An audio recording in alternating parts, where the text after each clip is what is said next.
Dangerous here. I'm back with some Iron Age metal. I'm going to be talking about Twisted Sister's Come Out and Play.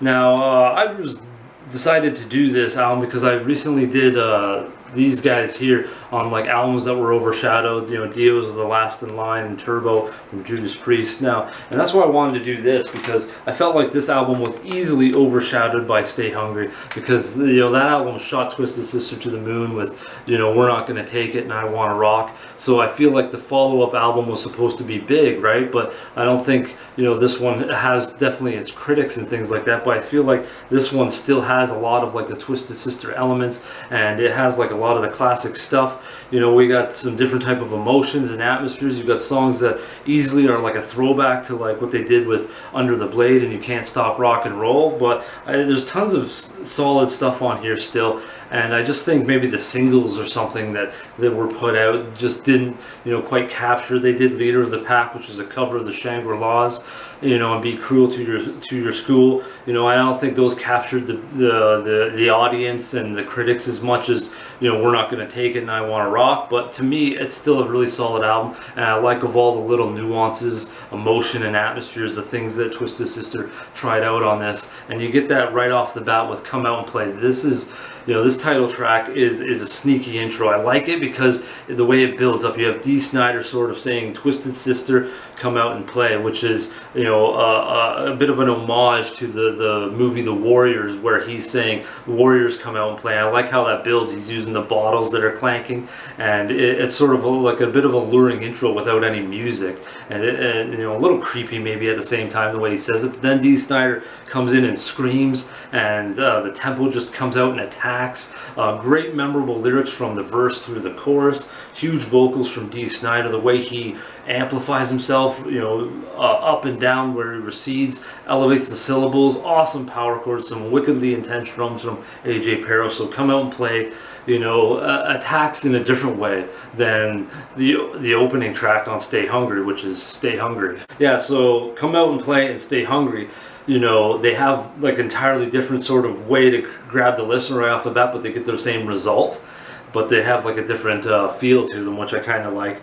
And then we move on to a couple of songs that are a bit of classic signature Twisted Sister sort of feel. You Want What We Got and I Believe in Rock and Roll. These are a great pair of songs that just have swagger, you know, and strong energy. But one thing I really like is just how AJ Pero can take a simple beat and just amplify it. And I think that's not just like the way, you know, the song is produced or something like that, but I just think he hits drums differently. The way he explodes on the cymbals, the way he snaps that snare, the feeling that you get from the bass drums, the way he works the toms is just, you know, heavier, deeper, and little nuances and things that he does in there. It's sort of similar the way I play drums, is I just hit things hard and I made people feel, you know, the beats and the cymbals and everything that I was hitting. I feel like AJ Pero, you know, does that as well.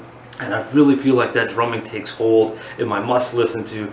The Fire Still Burns. The drums dictate so much of this track, I felt. You know, right off the bat, that's the hook in my opinion. Not just the chords and everything, but the drums are a great hook with the rumbling toms, quick succession snare hits, and cymbal blasts just, you know, light up the whole song. You got it just contains some fiery attitude, burning desire from some well-written and well-delivered inspiring lyrics performed by intense gripping vocals from Dee Snider. He absolutely crushes it in my opinion. The way everything comes off, some of my favorite lyrics of all time, they just have so much attitude and so much inspiration behind them. That's why I love this song, and it's my must listen to. I love the solo compliments, the musical pace, the tempo, it sort of screams like an out-of-control blaze, and I really like how the solo complements, you know, all of that as well. Now I also like how Twisted Sister can, you know, turn around and spin out an emotional track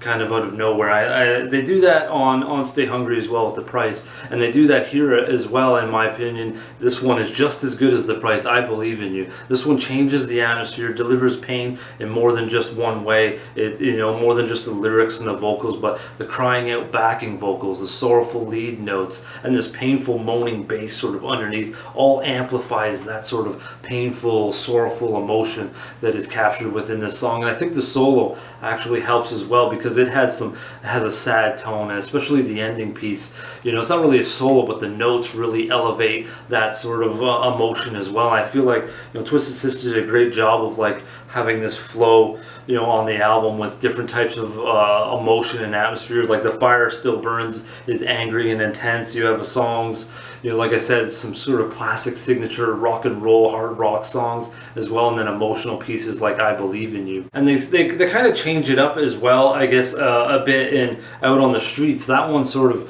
you know, is another direction of a song. This one sort of, you know, has its own atmosphere as well, and I really want to say, like, that sort of is because of the bass. The bass has this swagger to it. It sort of just, it creates almost, I don't know if I want to say dark, but it gives you this feel of like, you know, walking the streets at night, you know, all alone. You got to fend for yourself, and I really felt like the bass gave me that visual, and the guitars also amplify along with the bass and impassioned Dee Snider vocals as we build towards this awesome chorus. And I felt like the backing vocals gives the chorus a boost in this one as well. But like I said, is I like that, you know, Twisted Sister was able to sort of keep all these differing songs and have a nice flow to this. So you go from like an emotional piece with like a bit of an attitude to it, Looking Out for Number One, Kill or Be Killed. You know, these ones are a little more fast, a little more attitude as well. Kill or Be Killed is awesome because it's just an in-your-face track that ends the album. It's just a banger that closes out the album. I really like that. It kind of reminds me of Stay Hungry, and that, which is interesting because that's like the opener, so that one's like to grab you, and this one's to close you off, you know, and keep you hooked for the next album maybe. But Kill or Be Killed is just a potent, hard-hitting song. Awesome chords, some shredding lead work, just punch in the face type of lyrics, high energy, fierce tempo. I really like, you know, everything behind, you know, that closing track. But it's, I guess on here it's kind of not a closing track because we've got a bonus one called King of Fools, which I really like. This one I think stands out a little differently from what Twisted Sister does. I don't know, I want to say it's experimental, but it stands out just a little bit. I would say it's a little, the only song I can think of that it sort of could relate to is I Believe in You, but it just has a unique atmosphere. I really like King of Fools as well. That's a great bonus track. So I hope you guys check out Come Out and Play. All the links will be in the description below, especially that Must Listen To is going to be right near the top. The Fire Still Burns. I hope you guys check these out because I really feel like this is an underrated album, has some wicked songs to it, and I'm glad I got this on cassette. I hope to be rocking it, you know, walking down the street with my Walkman and stuff like that one day if I can never find a Walkman. But until next time, folks, send me some Iron Age metal. What albums do you think are overshadowed, if you got some that are overshadowed by something else? That'd be really cool to check out. Until next time, folks, how about some heavy listening?